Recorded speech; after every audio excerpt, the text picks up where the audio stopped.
Alright, let's get straight into it. This thing might just be the unbelievable budget king of 2026 that nobody saw coming. After using the Poco M8 5G for a full week, I'm sitting here thinking, how is this phone only around $290 unlocked in the US? Seriously, if you're hunting for a solid daily driver without dropping flagship cash, this could be a total game changer. But is it really worth your money right now, or are there better picks out there? Stick around, because I'm breaking it all down, honestly no fluff. So design and build first. This phone feels surprisingly premium for what it is. You've got that sleek curved AMOLED display wrapping around the edges, making it look and feel slimmer than its actual 74mm thickness. It's lightweight at just 178 grams and sits perfectly in the hand, no fatigue even after hours of scrolling or gaming. The plastic back and frame keep the price down, but don't worry, it doesn't feel cheap. There's zero flex, the buttons are clicky and well placed on the right side. And that color match camera island with a silver ring gives a nice Poco personality without being flashy. Colors black, green, silver, all sharp. And get this, it's got IP66 dust and water resistance, high pressure jets, basically splash proof and tough enough for rain or accidental spills, plus drop resistant.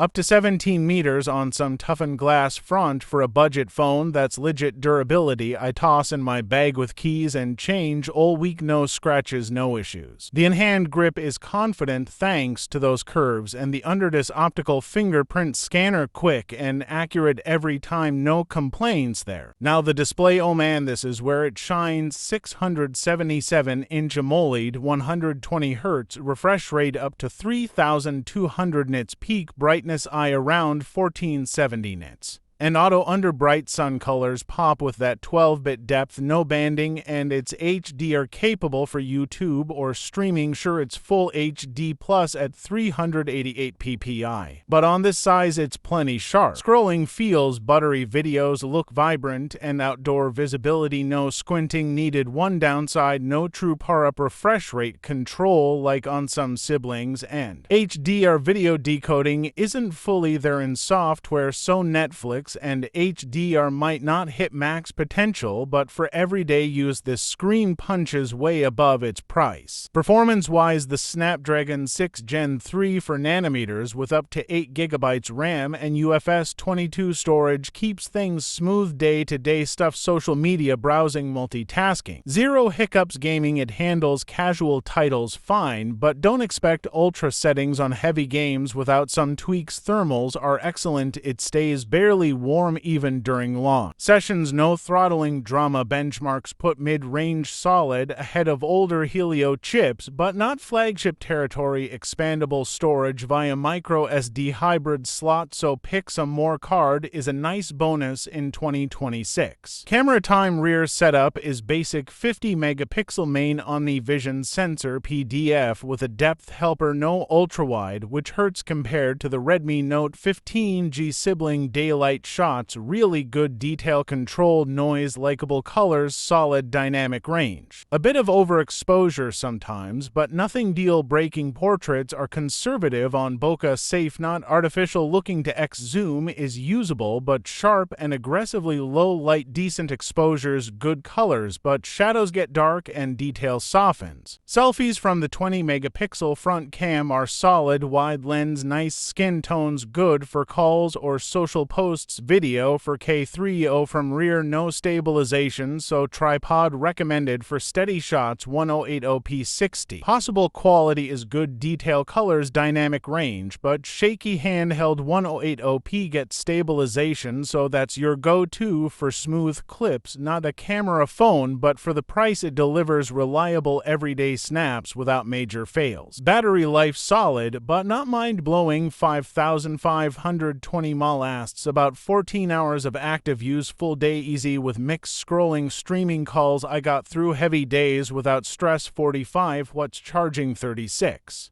in 15 minutes, 63% in 30 full in just over an hour. Reverse wired at 18 watts is handy for topping up earbuds. Silicon carbon tech helps longevity, and you've got 80% limit or smart charging options. Software HyperOS to on Android 15 out of the box, cleanish, some bloat, but manageable with app drawer options, split notifications or controls. Dolby Atmos for speakers. Stereo setup gets loud up to 300% boost, but stick to 100% for clarity. Mids are decent bass, weak highs distort at max. Promises for major OS upgrades. And 6-year security, excellent for budget. NFC market dependent. IR Blaster Wi-Fi 5 BT5 dual 5G SIMIS no ESIM number 35mm jack. After a week, the Poco M8 5G nails the basics. Bright, gorgeous display, reliable performance, tough build, decent battery, and charging long updates. It's a nonsense all-rounder that feels consistent and dependable. Compromises no. Ultra-wide big missatility camera is basic. Charging not the fastest anymore, and performance isn't exciting for gamers. In the US market right now, you're looking around $290 for the 256GB per 8GB unlock version. Amazon, etc. works on T-Mobile or Mint check bands. That's aggressive value, but competition's fierce in 2026. Samsung's Galaxy A36 or series often bring better build. Gorilla Glass IP67 ultra-wide cam. And cleaner software with longer support. Motorola's Edge 60 Fusion or G-Power series crush battery life and add nicer designs or stabilization. Even Poco's own X7 Pro steps up performance big time for a bit more cash. So should you buy the Poco M8 5G if you want max value on a bright AMOLED expandable storage, solid durability, and don't need fancy cameras or blazing speed? Absolutely, it's one of the safest, most balanced budget baits out there. It won't wow you with standout features, but avoids pitfalls and delivers where it counts for pure affordability and reliability. Yeah, grab it, but if you can stretch for an ultra-wide or better processor, look at those alternatives. What do you think? Does this sound like your next phone, or are you eyeing something else? Drop your thoughts below, smash that like if this helped, and subscribe for more real talk reviews. Thanks for so much watching, guys. See you next time.